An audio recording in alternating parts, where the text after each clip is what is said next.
Stick it up. Bang. Hi, I'm Christina Carter. And I'm Joe Carter. And welcome to TheSocialPet.net.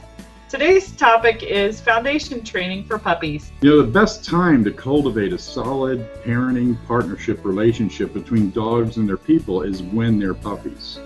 Both the timing as well as what is taught is important because it's the foundation for the relationship the dog is going to have with their primary person or people for their whole life. And it also sets the stage for what they're going to be able to learn and do throughout their lifetime. We're not going to be covering as much of the how to train today as what to train your puppy. And there are some key points that we should be aware of. And Christina, could you share those with us? Cultivating that parenting partner relationship is a good one. Dogs are pack animals, so they need a strong leader. Someone who's fair and someone who's consistent are the best things to have. I have a friend helping me and understanding the things they need to know so they can both function in a mixed culture, human, dogs, cats, other animals, horses, or whatever they're going to be doing, and learn even more through those things. Okay, so what are the key training points what should people start with in terms of training their dogs in basic commands and so forth? The ones I tell people for the most part are sit or down, stay or wait. Some people use them interchangeably. To me, they're two different things, but it's personal preference. Come is a big one. That one could save their lives and your wallet from issues. If hit by cars or whatever. Walking on a loose leash, you want them to be comfortable and want to stay with you and not trying to charge ahead. They could be running to other animals and other animals don't like them in their space, or jumping on people, kind of rude. And it just makes your walks much more enjoyable if you are on a loose leash. And socialization. That's the other key, huge. I think that is the most important one in our list. Socialization sounds like almost a category on its own. What are some of the aspects of socialization? A couple of the aspects are interacting in public places, like at the park or at the pet store or some banks, or you just want them to feel comfortable in those situations, especially if you plan on doing dog sports or therapy work, or want to take them to the dog park. They need to have good dog social skills and people skills, since there are people there at the dog parks. You mentioned 5 things: sit and look down, stay, wait, come, walking on a loose leash, and socialization. Is there an order and a time frame that the puppy is ready to begin that training? I mean, obviously it's probably not when they're weaning, but when is the appropriate time, and what are the signs somebody should look for in order to trigger the fact that it's time to start? Depending on who you talk to, most breeders should be telling you that socialization starts in the womb. So the mother dog is getting exposed to different situations, and so the puppies are hearing that through the walls just like the human babies do. So just good socialization, getting them exposed to things, getting mama. Now there is a certain time where you do have to worry about contagious things. As much as you can is better. And then when they're in the whelping box, having people come over, safe people that you trust, that don't have a sick puppy at home, or they're not out working at a veterinary clinic without hosing themselves down in chemicals before they come over to your house, or showering. Just basic hygiene stuff is recommended, but you just don't want those contagious things coming into your home and into where the puppies are. So for those who don't know, what exactly is a whelping box? I see the images making her presence known. She's so mad. She wants to be played with.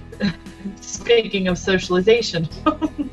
But a whelping box is generally a sometimes it can be a box. Some breeders use kiddie pools, swimming pools with sheets and stuff over the top of it to kind of give it layers of padding and absorbent stuff, because puppies are kind of messy and they don't know. The whole potty training thing takes a little while, but so that's a whelping box, and just you expand their space once they're bigger and they start moving around.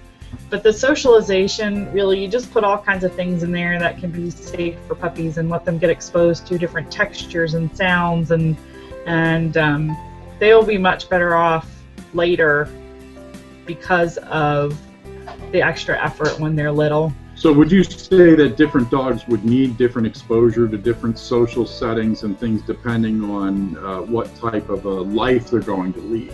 Yes, and depending on the breed. Some breeds are more reactive. My puppy, the Border Collie, Image, her breeder made sure that she was exposed to a lot of different sounds and lights. She did take them out to Lowe's when they were little. She just put them all in a she went and got a shopping cart and put them all in there and wheeled puppies around in the store, so that way they could get used to different lighting, different sounds, because that's a big cavernous warehouse, so the sound is a lot different, and that's not that big of a deal to you and I, but for them it is. They live by what their senses are telling them, and we do too, but they're just more reactive, I guess is the word, if they don't know what to expect different things from different environments. Socialization is not just throwing them into that situation, it's also giving them a context of how you respond to that environment as well, so that they can pick up their cues from what to them, I guess, would be their pack leader. Is that true? Yeah, there's a saying that says the tension travels down the leash.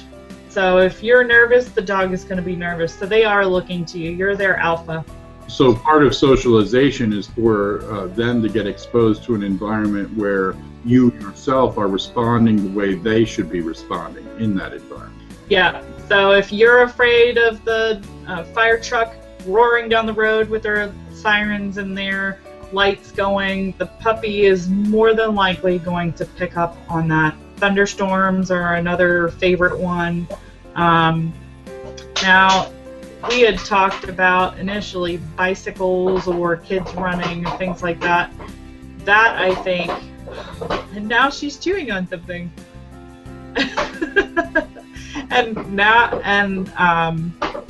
But the bicycle thing is, herding dogs generally have more of an issue with it, just because the prey drive.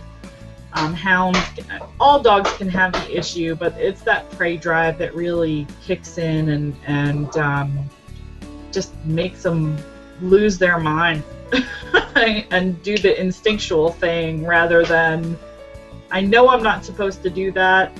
Oh, we got it, squirrel! Kind of a mentality. So socialization is a really important aspect of being able to make sure that the puppy grows up to be able to function well in their environment. But going back to the basic command type things, sit, stay, come, and walking on lead, what are the implications of missing one or more of those foundation commands? Well, the one that I touched on more than the others is come. And that one, like I said, could be the dog doesn't know to come and they're off leash somewhere. Let's say that it's not on purpose, it's an accident, and they run out in the street in front of a car. With a decent come command, a recall, it's called, they will come to you and not think it's a game and run away. Sit and down. Those, I think, are more for us. Let's say you're at PetSmart, just to pick one, or the feed store, and you're needing to look at stuff on the shelf and you need both hands. You can tell the dog to sit, and now you have two hands because they're sitting, they're not moving anywhere. And then also your stay and your wait. That's another good one. I use it with my guys here at home. I tell True to go on, and he'll go lay on his dog bed while we're eating, because I don't like the begging thing. But that's where your basic stuff comes in to me. It's just good manners. If they have good manners, and the sitting down and the stay and wait and the come and the walking on the loose leash, those are all good manners. Yeah, I know I read somewhere where some of the common reasons for dog abandonment or being surrendered to shelters is out of control barking, house training, chewing, digging, and repeatedly running away. So that come command, it can put a real strain, I guess, on the relationship. Are there ways to train a dog that are more effective than others? I'm wondering if I'm opening a can of worms here. You are, and that's okay. There are several ways to train your dog. For a long time, they thought that the punishment method was the best, where the dog didn't do what you say, so you give them a correction. But I think my favorite way of training and teaching a puppy is shaping. And shaping is, they're already offering that behavior, you are just marking it. So I know with Image, when she was little, she would start to sit. And I would say, yes, good sit, what a good girl you are. I'm already marking something that she's naturally doing. And if she's doing it sort of how I want her to do it, I'll tell her she's a good girl. So I would just mark it. I would mark how they're getting closer and teach them their baby steps, because they don't get it right away sometimes. Some are dog Einsteins and do get it first go round, but most of them aren't. And it's patience. If your dog is a food hound, lure them. Put the food right in front of their nose and drag their nose out wherever you need them to be, and it's okay. Just feed them a little less so you're not going overboard that way. But that's my favorite way to train, is shaping, and they call that positive reinforcement. And then over time, do you divorce the connection between the food itself and the actual behavior and just link it instead to the praise? Is that what the positive reinforcement track is, or is there something different about it? It can be, but I have never divorced food from the equation. It's just delayed. But when I say yes, the dog gets fed. They get their payoff, their paycheck. Yeah, that's funny. Are the techniques that you would use to train a dog similar to those that you would use to train people, and vice versa? In other words, are they identical, or are there some differences between the way that you would approach training a dog versus training a human? Well, people talk to you and they give you excuses why they can't or why it doesn't work, or dogs are honest. They either do or they don't. And yes, they do get frustrated. Yes, they can yell at you by barking or whining. There really isn't much of a difference. It's just how they get rewarded, and most people can understand delayed gratification much more than the dogs do. So the window there is 3 seconds for either the praise or the reward, depending on if you're sequencing, linking things together for the dogs or not. And people too. People need a good pat on the head sometimes. You're doing a good job. Is there some things that we could learn about how dogs speak with their body that are useful in aiding the whole training process that we should be aware of? Yes, if your dog is happy, typically their tongues are lolling, they're out, and they're smiling at you. Their ears are relaxed and happy, and they just have this happy smile on their face. Their tails can be wagging, and they just want to be with you. They continue to stay engaged. If they're not, and they're pulling on the leash, trying to back away and get out of the situation, if they get very tense and stiff and rigid, if they just refuse to do things outright, there's a reason for that. They're typically people pleasers. They want their people to be happy with that, because then we're more liable to pet them and feed them and do all that fun stuff. So yeah, they want us to be happy, and yeah, if your dog is tense or avoiding, they call it avoidance, look at it and see, maybe you're giving them a cue that you don't realize you are tensing up, or you are turning a certain way, and that tells the dog that they may be doing something wrong, and they're going, oh my God, what is it? So it's very possible to teach a dog unintentionally. What are some of the things that people do teach their dogs due to a lack of understanding how those behaviors and dog language works? Avoidant, just avoiding objects or avoiding situations. Stress, you can unintentionally teach. If you're tense, like I said, the dog's going to be tense. If you are afraid, they're going to be afraid. That kind of a thing. So watch your emotions. Okay, so what are the things that you can build off of this foundation training? Obviously, a well-socialized dog is going to be able to function in different social arenas with good, but with the basic commands, where can you go from there? Where do people go from there?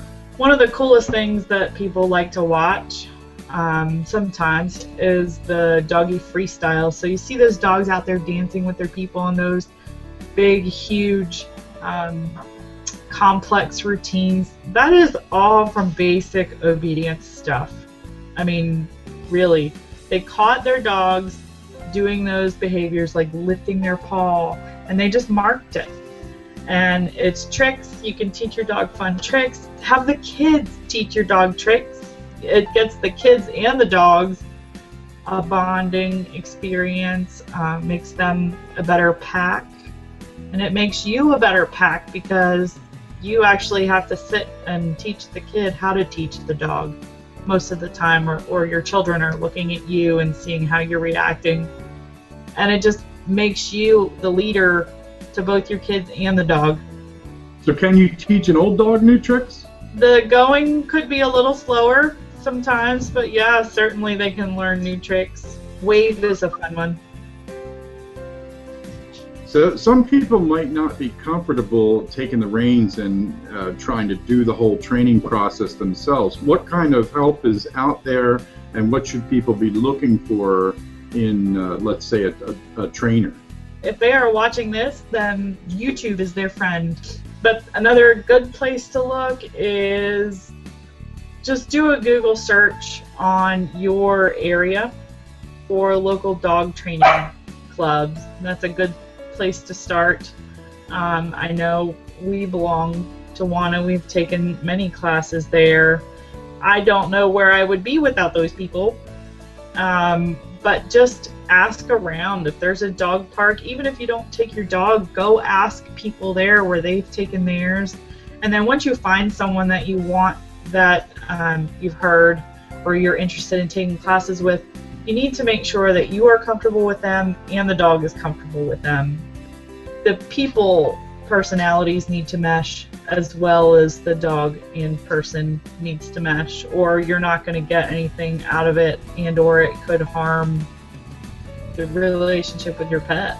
Yeah, as I understand it, one of the most difficult things to train a pet in is how to be comfortable in a lone spot, by themselves. So do you have any recommendations along that line about how a dog can not be in fear that they have lost their people forever as soon as they walk out the door? What do you suggest in that area? There are lots of good resources out there. One of the best I've found, and one of the ones that have been recommended, is Susan Garrett's Crate Games is a good resource. And that you can use for a lot of things. So if you're going to be doing performance, agility, or obedience, or even rally, or you just want your dog to be comfortable hanging out in a crate, be able to go with you and be quiet in the car or at any of the venues where you're going to be. Camping is another good one if you do camping with your dog. They're happy in their crate. She's just teaches a lot of good stuff in there, good foundation stuff overall in general. The AKC has something in reference to the broad-based things to train a puppy in. Can you tell us a little bit about that? It's called the AKC Star Puppy Program, and that one is the beginning of their CGC program, the Canine Good Citizen program. It just says that the puppy can walk on the Puppy Star program. It says that they can walk on a loose leash for so many steps. They can easily go with a friendly stranger. They can come when called, those kinds of things. And now that's a very controlled environment that those things are done in. So you just need to practice those things that you learn in the STAR program outside of that, and just go slow, baby steps. Do you have any other thing to add to what we've already talked about? Just that what I mentioned today is just what I start my puppy out with. The only other one is stand, but that's because I do confirmation, I do shows with them. But stand could be a good one too for when you're doing muddy feet when they come inside. Okay, well, there will be some links in the description below, and thanks for watching. Please like, share, comment, and subscribe if you're not already a subscriber. We appreciate everybody's eyeballs, ears, and minds, because we're trying to build that better relationship between people and pets. So if you have a personal story or know somebody or something that will help make the world a more people and pet-friendly place, please share it on the Contact Us link at TheSocialPet.net, and follow us on Twitter, Facebook, and G+. Those links are below. Thanks again. I'm Joe Carter. I'm Christina Carter. Thanks for watching. Y'all come back now here.